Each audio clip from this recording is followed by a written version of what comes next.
Hey everyone, welcome back to the Questioning Behaviour podcast. As always, it's me, one of your hosts, Merle, and I'm here with my much better half, Sarah. You're the dummy that don't believe in science. All your projects always be denying. And obviously, we're also joined by a third guest, as essentially always, because Sarah and I don't really talk amongst ourselves, because that would be really weird. And we are joined here by a friend of the podcast, and actually friend of the hosts, if you will, Danae. So, Danae, please tell the crowd, who are you, what do you do, and how did you get there? Hi everyone, I'm Danae. I'm a lecturer at the University of Birmingham. So if I have to partake in the debate of economist versus psychologist, I'm an economist by training, but I'm really friendly to a psychologist too. Mm-hmm. So I'm a behavioral scientist. I guess that's how I define myself. How did I get here? Well, I always knew I wanted to be an academic, so all I had to do is just get through the hoops to be an academic. So I started studying in Spain, which is where I'm from, as you may have guessed from my accent. And then I went to the Netherlands, which I absolutely loved. So I did my master's in Rotterdam in behavioral economics. And then I moved to the UK to do my PhD at Warwick. And then I didn't have to go very far, actually, to do a postdoc and then start as a lecturer last year, actually, at the University of Birmingham. So I'm at the economics department there. So I think that's me. Okay. That's you, fantastic. Yeah. That's you. Always happy to have more economists on the show than psychologists. Yeah. I don't want to create any division here, but, you know. That division is here without you two. Don't worry about it. It is what it is. It is what it is. But yeah, then I obviously know a bit about your journey because we are friends, I would argue. But it seems like quite smooth. Like you did one after the other, like just bang on. Is that the way to go, do you think? Was that the way that worked best for you? That's a great question. And I can tell you, if you don't do that, you have a different PhD experience. Because at the business school at Warwick, we usually, I think, in natural sciences, when you do PhDs, it's very common to follow this track. But in business, there's people that have been working and then come back. So I was sharing office with people like that, and I can tell you that they approached it differently. I don't know if better. I don't know. It was just different. So for me personally, it worked because I kind of knew that I wanted to do that. But I think that if you wait a bit longer, start your PhD when you're older and you've had some experience outside of academia, then I think you bring in, more personal experience more. I think you probably come in and want to answer questions about a broader outside world, which you have experienced. So that's my take. Again, that worked for me, may not work for everyone. Fair enough. I guess maybe the main question is, what was your initial motivation for doing a PhD? Why do one to begin with? Why do this to yourself? Well, it was, I think, like everything in life, a bit of an accident. So in my undergrad, I did this module with this professor, Guy Lemans, which I'm probably mispronouncing his name widely, or we're used to it now. So I did this module that was a bit about social psychology, and I was like, wow, that's amazing. So in my degree, that was international business economics. Then there were people, like it wasn't micro, it was like more micro than micro, and I really loved it. And then I did my dissertation, my undergrad dissertation with him, and that really exposed me to research, and I loved it. So I thought, okay, well, if I love research, I may want to do this for a living in the future. So that's why it was clear. I have to admit, though, that when I got to my master's, the first semester was a bit brutal with our advanced behavioral economics. So I did guess there whether I was doing the right thing, but went with it. And survived the PhD afterwards. Yeah, survived and thrived, I'd say. Don't sell yourself short. You're in employment. Yeah, that's huge. Yes, That's huge. So you said you always wanted to be an academic, or maybe at this pivotal moment in your life, which you're talking about, sort of set you on this path. But I'm wondering, is it how you expected it to be, life in academia? Or, how has your perspective on being an academic changed from the outside to coming into it? Yeah, well, okay. I don't know if it's what I expected, because I really never thought about it. I just thought I like this. So I guess, yes, what I liked is a bit different than what I'm experiencing. And I'm a bit biased because my first year as a lecturer was in the middle of the pandemic. So, there was a lot thrown at me at that point. So I made the experience a bit more intense and worse, basically. But I love the research side. I love the teaching side. I guess there's the admin side that I didn't know existed. And then there's also a big difference between studying and studying as a job, which when I tell some people that I do, which is that when you're studying, everything is very, there's a very specific track that you need to follow. But now when you're doing research, apart from the fact that you're your own boss, which has been okay for me, so you project manage your project a bit, there's a lot more involved. So you have to look for your co-authors, you have to work with them and coordinate with them, you have to start new projects, you have to know when to dump all projects that are not working, you have to always be visible to access opportunities. So it's like a bit like the Wild West out there. So I don't know why I didn't think about this. It's definitely very different. You're still at university, but all of this happens to you. And then the admin side, which, is like claiming expenses, marking, all of these things that, I don't know, they didn't compute in my mind that I'd have to do, but you do. In a lot of universities, at least. So that just takes so much of your time. And obviously it's not as fun as everything else.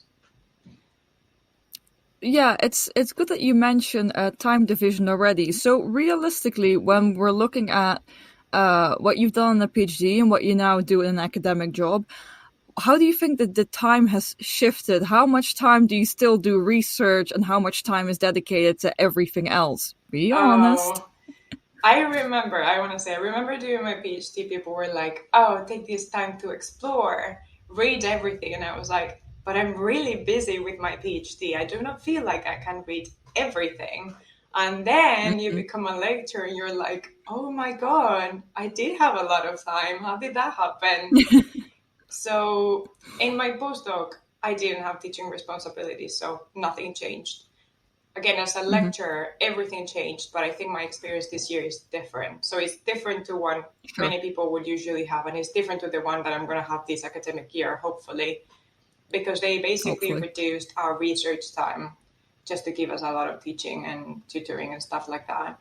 So I can tell you that I did 80% research, let's say, until maybe for like 3 or 4 months. And then I had to start preparing teaching.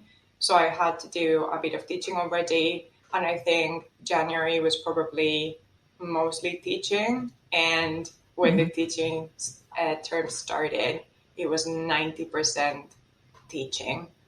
So again, this is just an amalgamation of factors. It was my first year teaching, so I had to prepare materials from scratch. We also had to record videos, which was a new thing. And, I probably was not as efficient as I could have been, I guess. We had to meet a lot with students because we had tutoring duties. So yeah, it was all about students in semester 2. No admin because there were no trips, just all teaching related admin. Can I ask about your lectureship and how did you transition from sort of being postgraduate or postdoc into a sort of a full-time position? What was that transition like for you? Did you go on the job market or did you sort of acquire the position through a different route? Yeah, so at Birmingham, I don't think we go to the job market. So they advertise the position and then they fill the positions with whoever applies. So I'm very glad I didn't go through the job market because I've heard horror stories and, I was very happy I could avoid it. Also, I was so happy at Birmingham. So, this year has been a bit different, but I felt extremely supported there. My colleagues are extremely nice to me. There's a lot of services to support you. Like there's like grant people and, impact people, outreach people. So I really liked it there. So I was like, sure, yes, definitely stay. I have to say, I wasn't thinking of applying for a lectureship, and this is very self-defeating. So this is why I'm telling this story. Because I had to, I don't know what made me apply, but I thought I wasn't ready to do it. Like I wasn't qualified for the position. Of course I was. I did my PhD and I had a 2-year postdoc, but I kind of needed something to click to make me apply for the position. But then when that happened, I mean, honestly, this is one of those things when life throws stuff at you, you just do it. No, that's not a thing you say. Whatever challenges you face, you work to overcome them, right? Sure. So, I mean, it was very different, especially because I hadn't been teaching in my postdoc and because of the pandemic. But to be honest, it wasn't difficult. But of course, I think maybe I had it a bit easier because I was in that institution already. I already knew my colleagues, all the systems. So maybe that's why for me it was a relatively smooth transition. Yeah. So what made you apply then? I don't What remember. Was the thing that pushed you? Yeah. I don't remember. So I know that it was good timing for me when the position appeared, but I don't know. I wish there was a conversation or something. I don't remember what it was, but then I guess I said, fuck it, literally. I remember I spoke to one of my colleagues who was very supportive. So this was Michalis, which is our chair, which is a professor at the department. Not the IKEA concept, like you're not calling him furniture. I think a lot of people don't know that a chair in academia actually is a person. Moving on. Yes, anyway. So I remember talking to him and being like, look, I don't know, blah, blah, blah. And he was like, you know what, go for it. Like, worst case, you get rejected. Best case, you have a job. So I really appreciated that. I don't know what I would have done if I hadn't found a supportive voice. But yeah, again, if anyone is listening to this, which I know is going to happen, just apply for stuff, especially you women out there. Because, I think there's studies that show that we don't do it enough. And come on, sometimes we do get those positions. Yeah. There we go then. Yeah, isn't there some statistic out there which literally no one has ever been able to tell me where the statistic is from? That if a guy meets 60% of the job criteria he applies, but a woman would only apply if she meets about 90%. Like, it's not even the jobs filtering us out, we are filtering ourselves out. So all the women listening out there, be better. 60% is good enough. Yes. Yeah. 60% is good enough. There we go. That's the statement I'm going to stick by. I guess if you're, if you're the senior people around those women, maybe they need to hear it from you, right? Maybe you can be like, hey, there's this position. It's not your responsibility, but knowing what we know, it'd be a lovely thing to do. Please help us. We need help. Yeah, we sabotage ourselves. Help. It's definitely partially the system, but it's also definitely us ourselves. Do you feel that, now that we're on this topic anyway, do you feel like the experience of a PhD student is different as a woman than as a man, from your perspective, obviously? So this is what all women tell you, no? No, it's not. Okay, you have to remove this. This is what I've heard from many senior professors, like female professors. They're like, I've never faced discrimination. The thing is that we're so used to it that we don't even detect it. So I have to say, with my colleagues, I have never felt discriminated. Interestingly enough, I did feel weird. Discrimination or different treatment went up to a level where I could notice it, speaking to master students. So I remember it was a couple of PhD people, a couple of us PhDs, and then we were talking to some of the master students, and I remember they were not listening to anything I was saying and only listening to what my male counterpart was saying, and could be like, well, it's the person, it's not the gender, but I think we were pretty equally qualified to talk about what we were talking. So I thought that was interesting. For the rest, I did have 2 male supervisors, and I worked very closely with a postdoc. So this is Rebecca McDonald, who was a freaking star. And so she was a postdoc when I was a PhD. and we were in the same grant, so we were working very closely then. And I can tell you that I got a lot of pastoral support from her that I didn't get from my actual supervisors. Mm-hmm. So I felt really supported, and I felt like it was easier for me to engage with her than with my supervisors. That could be also because she was more junior, so she was closer to me. Sure. I don't know what it was. It could also be a personality thing. But yeah, I wonder how the experience would have been if I've had two female supervisors, or even a female and a male supervisor. Yeah, it's an interesting Fair question that I cannot answer. Fair, and maybe in a parallel universe. But I mean, on this podcast, we stand Rebecca. We do, definitely. But maybe a kind of nasty question. But do you think you would have done as well Absolutely. had you not had Rebecca? No, that I can answer. Okay. Absolutely not. No. What did she do for you? How did she help you? Would you say she was maybe like a bit of a... Well, you already mentioned pastoral support, but do you think maybe because she was slightly ahead, she was a bit of a mentor figure? Yeah, 100%. So she was senior enough compared to me so that I had a sort of role model. I mean, she's obviously really good too. So I could learn a lot from her. Definitely. And I think I was also a bit more open. So it's a bit hard to go to your supervisors and be like, I don't know what's going on at all. But, with her, I felt like I could do that. And maybe, that's on me. Maybe we should be really open.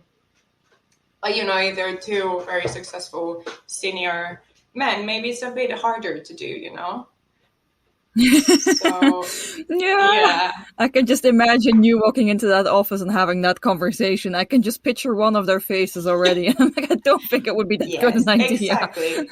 So, yeah, I mean, there was all that part of she's a very nice person. And I think at a personal level, we kind of understand each other. But yeah, from the research side, she also helped me a lot because, again, I could be open to her. And we have a similar working style, so we work really well with other people. There's people that really like doing independent work, and then 2 months later you meet and then you see what you've done. Sure. I think we both work really well, like just bouncing ideas off each other. So that worked really well. And she'd been in the area, in the research area, longer than I had. So I had a lot to learn. It's like she had pre-cracked a lot of the problems for me. So I could just talk to her about all of this. Sounds very helpful. Where is my mentor? I feel cheated. I know, you have to be lucky. No, I think... Yeah, for sure.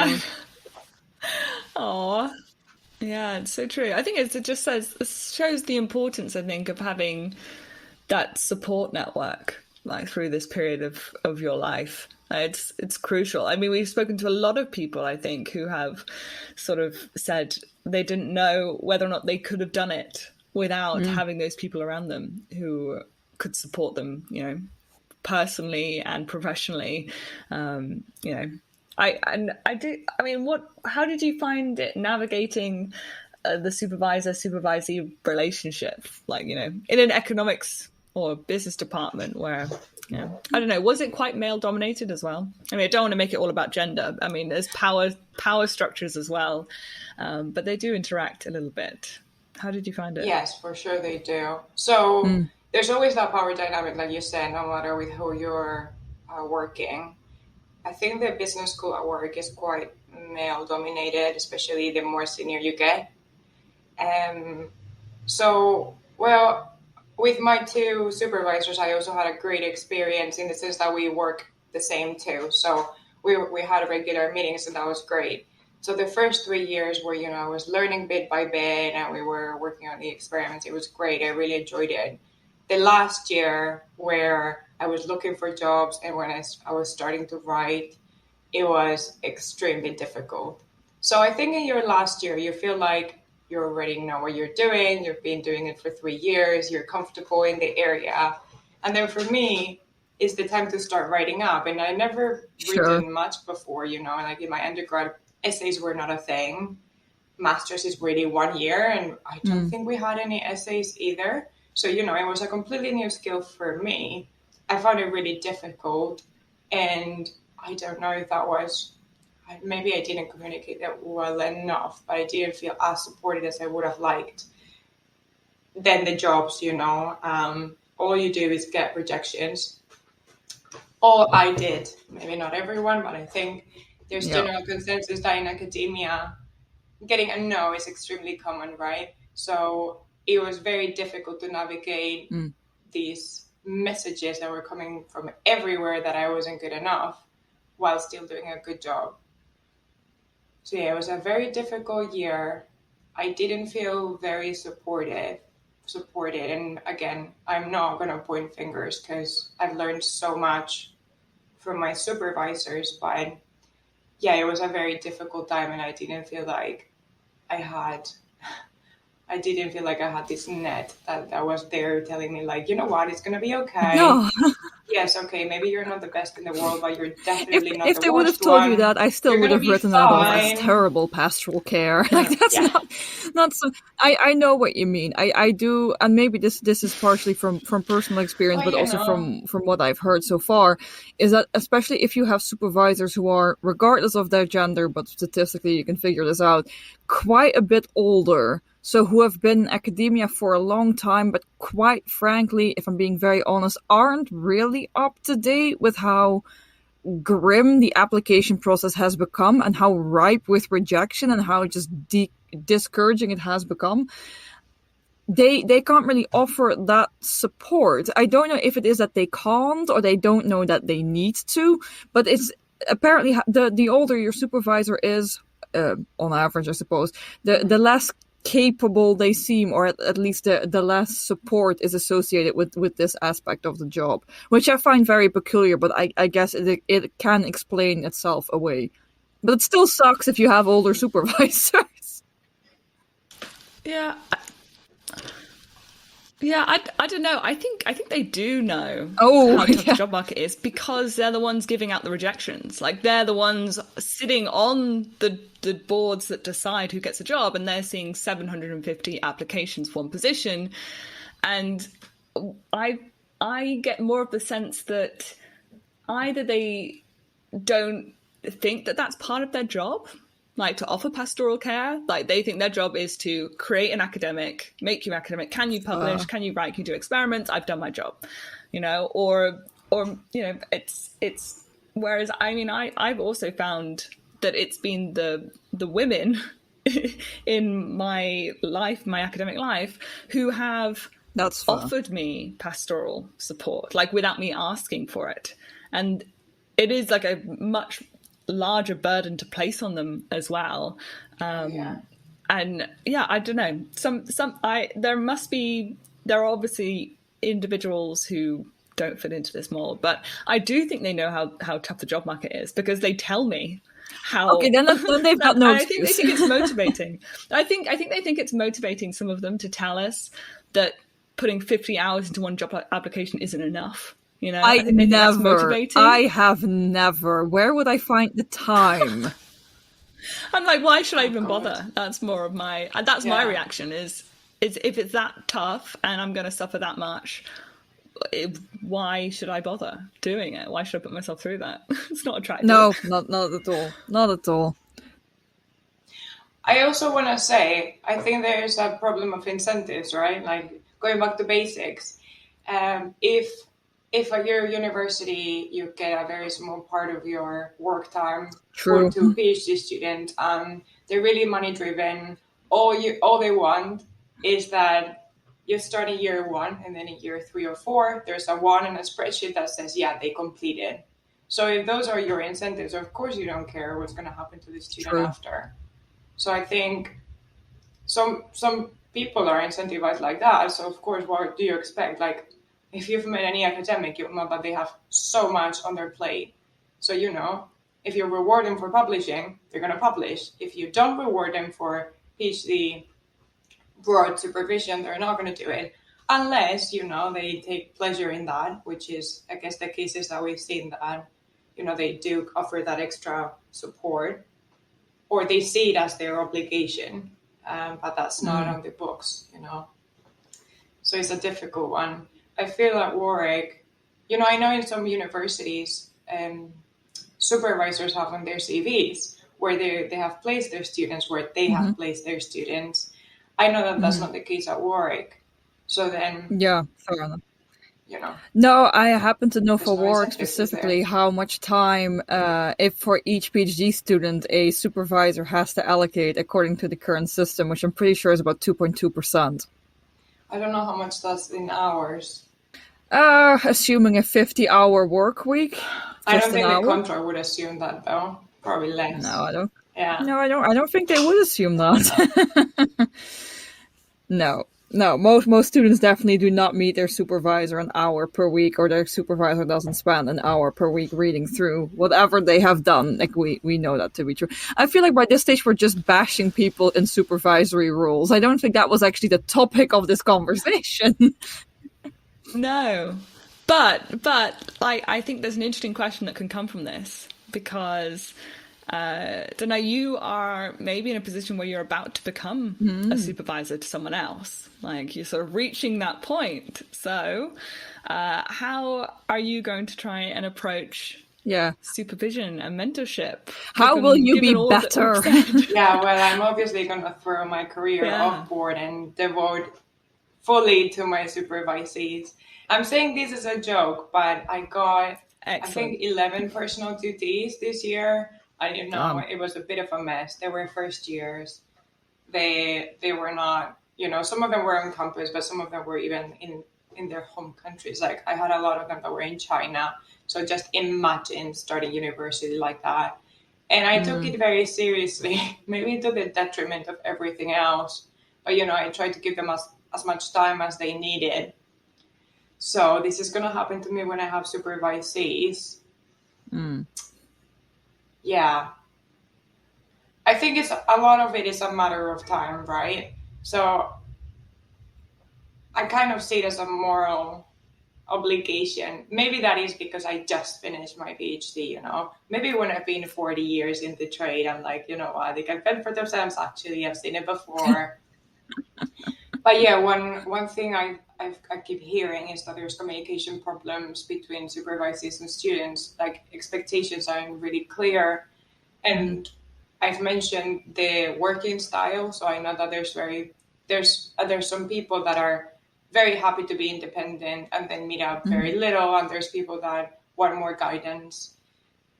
So for example, I don't like the thought of I'm going to be working on something for 4 weeks and then it's going to be wrong and I'm going to have to start over. I'd rather, you know, work on it for a week and then check in and then continue or change direction.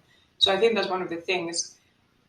I think one of my first meetings with the students is going to be about I'm open to hearing everything. Obviously, there's a power dynamic here because I'm more senior, but I want to hear what you have to say. Second, these are my expectations. This is how I work. What are your expectations and what is the way that you think you like working on?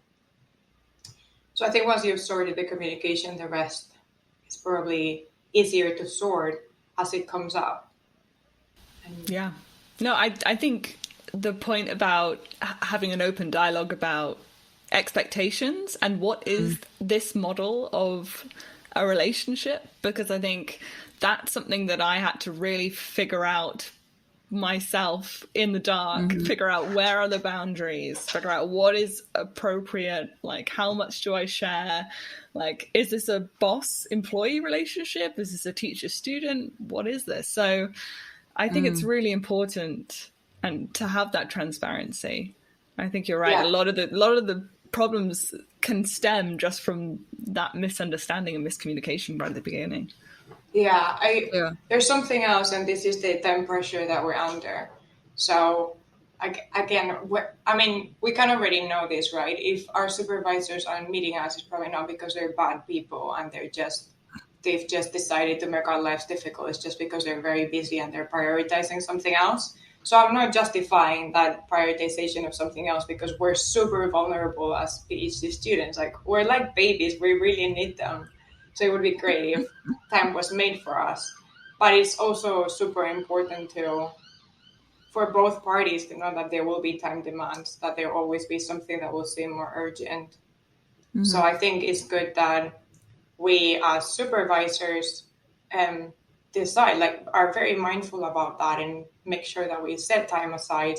But at the same time, if something happens a few times, I think it would be good to just know that our supervisors are not our babysitters. Again, I don't know if that's the case, if this is the assumption that some people make, but it's a relationship, so it needs to be managed. And sometimes one party will screw up and sometimes the other party will. But, I think having this on the table will also make it easier to navigate. Yeah, that seems perfectly fair. I think you'll be a good supervisor. Thank I you. do think you'll spread yourself too thin, and I think you will have to decompartmentalize and take a few step backs. But I think you will be a good supervisor. Yeah, thank you. That's very kind. I think you also learn by doing, right? So Yep. if 1 year you don't do any research because all you do is supervise people, then obviously the next year something's going to have to change. So yeah. Yeah, probably. So, I mean, given the fact that you're still, I mean, you are still in economics, but you are a behavioral scientist, what type of topics would you like to supervise? Because the thing is, I obviously know your research, but the audience doesn't. So where is your research going, and where would you like your supervisees to be going? Oh, great. Thank you for asking. I felt like I did do very well in my introduction. I'm like, this is what I do, but I'm not going to tell you about it, what exactly I do unless you ask me. Bad academic. So I have two research strands that are linked. So I'm going to tell you first about the two and then how they're linked. So Sure. One of my part of research is about social preferences. And in particular, I care about altruism and generosity. So I care about understanding why people are generous. And then lately I've gotten into information. So information avoidance and how that gives people excuses not to be generous. Yeah. So that's got me really, really excited now. And I've got, I think, 3 papers that I'm working on in there. So stay tuned. Hopefully we'll get them out soon. And then the other part is value of life. So this is for policymakers to decide which policies to implement to save lives or improve health. You need an estimate of the cost and an estimate of the benefit. So the estimate of the benefit is really hard to obtain from a market, which is what we would do in other circumstances. We'll just go see, okay, if you want a cake, how much do you have to pay for a cake in the market? And that's the benefit for you. But with health and fatality risk reductions, there's no such market. So we have to estimate the benefit of saving lives. And so what we do is we either estimate it from decisions that people make or we ask people. So I'm in the asking people, and I'm in that area looking at methodology. So depending on how you ask people, you may get different answers. And this is really tricky because there's no benchmark. There's not like, oh, this is the right price, and this is what we're getting with this question, and this is what we're getting with the other question. We don't really know which one's right. But we do need these values for policy. So that's my second area of research. And they tie together because the idea with these asking people about their preference is that policymakers should respect them. But when we ask them, we assume that people are selfish individuals, like Homo economicus. But we know that people are also, but we know that people care about others too. So then we have to decide or think about how to include all people's preference into these values. So that's me. And nice and I want my students to be all over that. So I can tell you that there's a shortage of junior people in the value of life area. So it would be super exciting to see more people coming in that. And I think the social preferences, altruism, etc. information is much more popular. I find it extremely exciting. So anyone that's into that would love to do more work. That's a call for collaborators. Yeah. Yeah, exactly. It's a collaborator call. Yeah, Yes. a good way of using this podcast. No, that's super, super interesting. Well, I'm just wondering how this field might develop, because I mean, quality of life, I remember Graham teaching it in the master course. Obviously, Andrea and Graham have also taught us about altruism, fairness, and to some extent generosity. So I do know the topics, but I wouldn't say like I know the topics. So what would be like a great finding for you? Okay, so I can tell you that it's super difficult to estimate the societal value of reducing mortality Like I told you that there's a couple of methods inferring value and asking people. There's all these methodological issues to estimate that. Some people say that we should maybe use well-being instead. So what I'm thinking maybe is because we have more and more and more data about how people feel about life and how they feel every moment, and I don't know, the exercise they do. Anyway, we have so much data now. So it would be really cool maybe if we could use that to estimate the value of life. And I'm not going to get into it because I know that people will be relying on this for doing the well-being thing, which is already being done. But it would be great if we could come up with something else that solves the issues that we currently have. And thanks to these, again, wealth of data that we have available. So I think that's for the value of life. I think for the altruism, we just need to keep going where we're going. It's looking pretty Can you give us a high level, what have you learned about generosity? Like, why are people generous? Yeah, well, I can tell you about my journey. Sure. So, my journey starts as an economist who believes that people have this utility function and people care about others because it helps them. So I still believe that a bit, but then, you come in with all those situational factors, like everyone cheats a little bit when they can, or people won't be nice actually when they can avoid it and still feel good about themselves. So yeah, I've learned that it's not black or white. It's not that people will always help others because there's this utility function that is pushing them. And yes, context helps a lot. So it can give you the excuses you need or the push you need. But I think, aside from that, there's people that will always be heading in one direction or the other, but not fully there, Does that make sense? Yes. It's just, there's no extremes, just everything helps a little bit. So we're not going to find one thing that's like, that's what's happening. Context is king, and we all live on a spectrum. There's no extremes. Yeah, that's it, really. Everything in moderation. Yeah. I'm sorry, but it's true. Yeah. Studying people, no extremes. Well, we can't say that. There are some individual extremes, but yeah, on the spectrum. Yeah. That is the study of human behaviour. It's not so satisfying as we all think when we go into it. So thank you so much, Danae, for coming on and pouring your heart out about, your experiences and, giving us a bit of an insight into your research at the end. Super interesting. So we always like to give our guests the opportunity to plug something or platform something for the listener. So this is your opportunity. What would you like to, to plug in this moment? Go for it. Well, I do have a Google site. So I try to keep that relatively up to date. So if you want to know what I'm working on, you can go there, and you can also see how to contact me. So that would be really cool. Yeah. So if someone wants to work on quality of life, especially, make sure to reach out to Danae. She will happily take you on. Yeah. So we'll make sure it's linked down below so people can go and immediately click and find your website and contact you from there. That's perfect.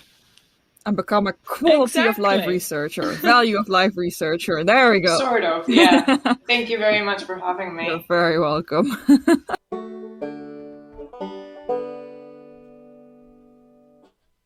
So that was our conversation with Danae. Thank you so much, Danae, first of all, for coming on and talking to us. As you can tell, listener, we have a bit of a rapport already with Danae. It was almost just like talking to a friend, which is always some of the best conversations. So I hope you enjoyed it too. But yeah, Merle, what did you reckon of the topics we managed to cover? Gosh, we talked about supervisor relationships. We talked about Danae's work and the transition into a sort of a real life job as opposed to a not real life student. And not real. That sounds like she's a zombie. A not real life student, just some kind of Frankenstein thing moving about. No, so obviously I know Danae quite well. She was a PhD at the time, and I was a PhD at the Warwick Business School. Obviously, she's more senior than I am. And I mean, I know the nice relationship with Rebecca, so the mentor figure that she has described, and it is true. Rebecca is an absolutely awesome person. And it just signals to me again how important it is to have someone or something additional to your supervisors. Like, I'm sure a lot of supervisors that they try their best, but like, as Danae said, these people are busy. Like, these people did not become, top academics by being super chill and letting life flow by and all that type of stuff. No, they're very committed, very often overcommitted with regards to their time and attention.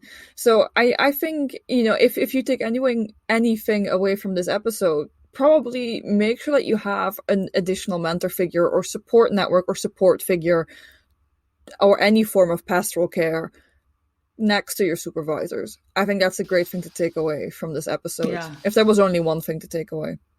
100%. And I think I mentioned it in our first ever episode of this podcast when we were just talking about our experiences of the PhD, introducing ourselves, that it takes a village. Like, your experience on the PhD is truly enhanced if you have that support network of either people within the PhD themselves, so sort of your colleagues, or if you can identify someone in the department or someone in your field, or just another human being who can support you, as from human to human, in a sense. Because I think you're right. I think supervisors are not.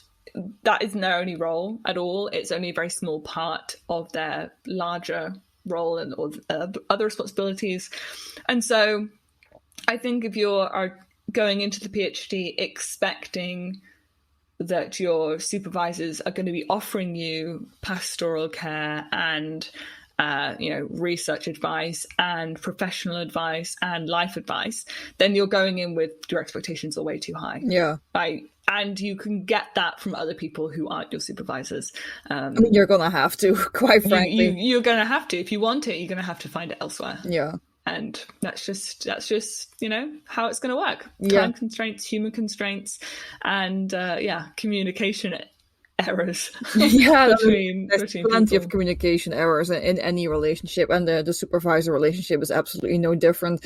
I think it was just interesting that Danae is now coming to a stage where she can have her own supervisees, and the first thing that she wants to do is to actually do some serious communication and some serious expectation management, which honestly, I think if I had that at the start of my PhD, that would have been very, very helpful, because I think I've tried to guess what the expectation was, both what I had to deliver and what they had to deliver.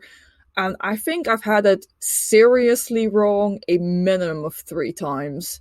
Like, seriously wrong. Like, this is not good. What the fuck are we doing type of wrong. So if there's any potential PhD students or early PhD students listening, have that conversation if you haven't had it yet. It will help you, your work, and your mental health a lot. And if you are a potential supervisor or a long-term supervisor listening, have that fucking conversation, mate. What the fuck did you think was gonna happen here? Like, I'm sorry, but like, if we, as like a bunch of 25 and 26-year-olds, have to tell you how to supervise whilst you've been doing this for years, maybe you should have looked into this a bit earlier. No, again, these are just my feelings. I'm not saying that we're experts. I mean, I'm sure we would have different perspectives on it if we were actually supervisors ourselves. But I do think that, there's always room to do better. And ultimately, I just think the incentives aren't really there within the academic system to provide the sort of,